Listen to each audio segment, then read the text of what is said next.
Well, it's good to be here this morning. I guess going last, all the good jokes are gone, all the good stories are gone, but I'll see what I can do. About the turn of the 19th century, there was a chaplain in the Senate. His name was Edwin Hale. He wrote a book, Man Without a Country. Some people may be familiar with that story. And he was asked, do you pray for the Senate? And he said, well, I look at the Senate and I pray for the people. There's some truth to that. And when I was first elected, John McCain called me to congratulate me. And he said, well, in the first 6 months you're up here, you'll pinch yourself and you'll look at the other senators and say, wow, how did I get here? And then the next 6 months you'll pinch yourself and you'll look at the other senators and say, how the heck did the rest of these guys get here? As I went around the state for probably nearly a year and a half, meeting people from everywhere in Kentucky, you get some interesting stories. And people say, well, what's the funniest thing or the strangest thing that ever happened to you?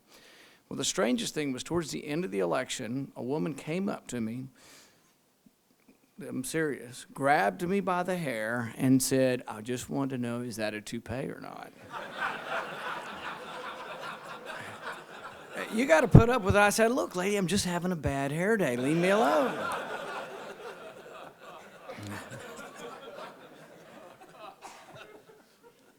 Most of you know I talk about the debt nonstop because I think it's the number one problem we face in our country. If we do nothing serious, if we do nothing dramatic to change our course, within the course of a decade, the entire budget, everything, every dollar in the budget will be consumed by entitlements and interest.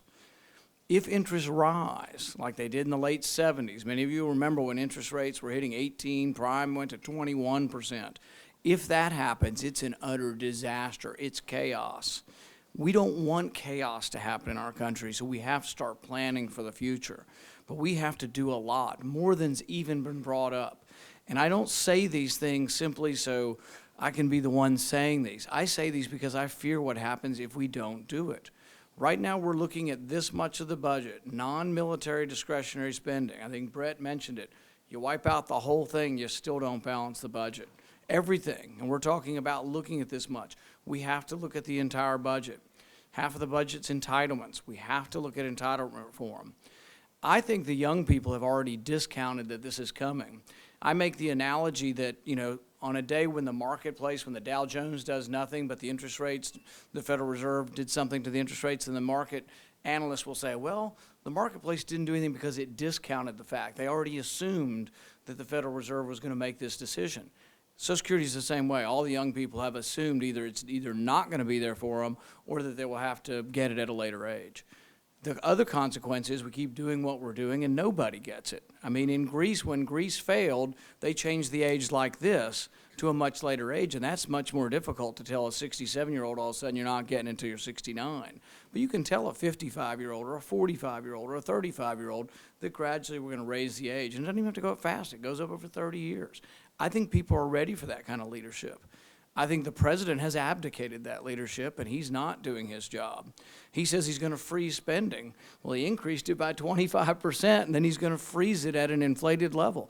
It's a disaster, but he makes it sound like he's going to do something. He says, well, he'll go after some of those regulations that are hurting our farms. And yet he says, well, but we're going to weigh them on a balance of human dignity. If the regulation costs you $1 trillion, but it costs your human dignity $1 trillion in one, then we can't get rid of that regulation. I mean, it's such a loose definition of how we're going to get rid of regulations. It means he's just not serious.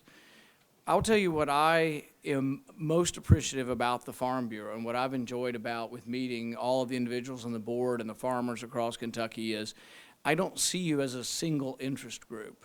I see you as a group who is, in general, conservative, family-oriented, pro-life, that believes in a lot of things, but I don't see you as that you just want one thing.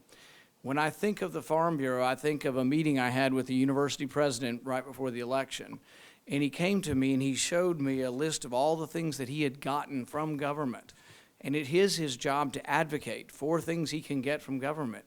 But he frankly looked at me and he says, I know that what you're talking about is that we don't have enough money, and he says, I'm an American first. So when I come to the Farm Bureau, I think of you as Americans first, and I think you are. I think you think about a lot of things. You think about the future of our country, and you're as concerned as I am about those and not about one specific issue. I will fight for farmers, but I'll also fight for what is best for our country and how we can preserve it for the next generation. I thank you very much for letting me come.